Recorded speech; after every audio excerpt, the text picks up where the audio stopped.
Le Vastu Shastra est l'ancêtre du Feng Shui. Il vient de la tradition d'Inde ancestrale et plus particulièrement des Védas.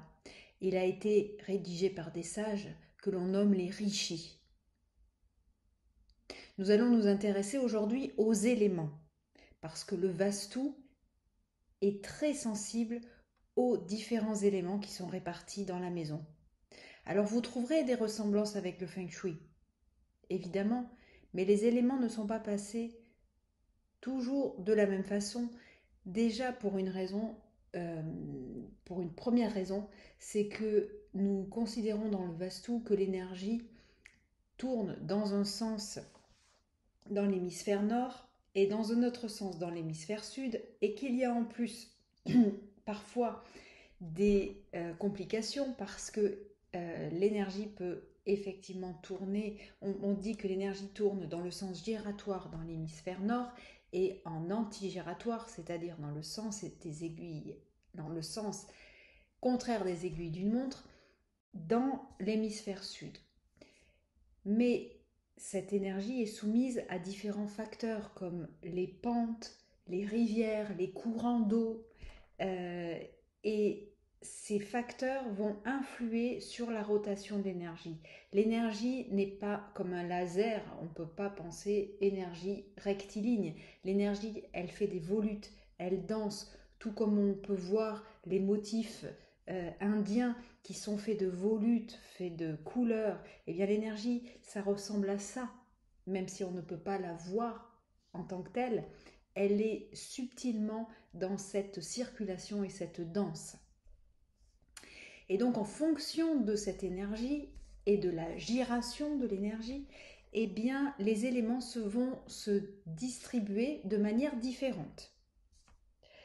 Vous avez ici un premier schéma avec l'énergie giratoire. Comment les éléments sont répartis dans le lieu avec l'énergie giratoire. Et vous avez maintenant la façon dont les éléments se distribuent en énergie antigiratoire.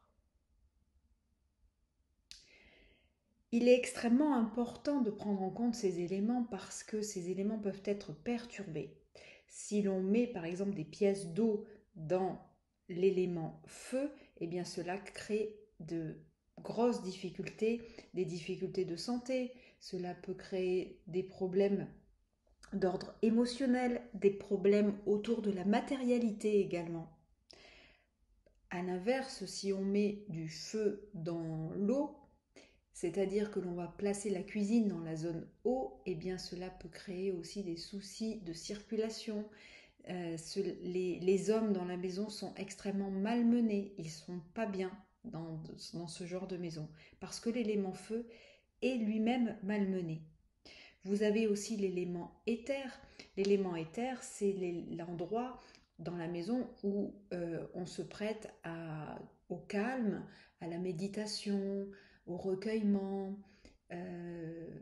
C'est une pièce où on peut aussi convoquer la création, on peut faire son atelier, on peut faire son bureau si on est dans une activité autour du créatif ou de la spiritualité ou en tant que thérapeute. La zone R, quant à elle, est plutôt dirigée vers la zone instable, c'est-à-dire qu'on va plutôt mettre une chambre d'amis, un endroit où on va faire du stockage. Dans un magasin, c'est l'endroit préconisé pour justement mettre tout le stock pour que les choses circulent facilement, parce que l'air, c'est la circulation et la communication. L'élément eau, revenons à cet élément eau, c'est la zone la plus stable de la maison. Et donc, cette zone stable, eh bien, doit être investie par les propriétaires de la maison, les maîtres de la maison.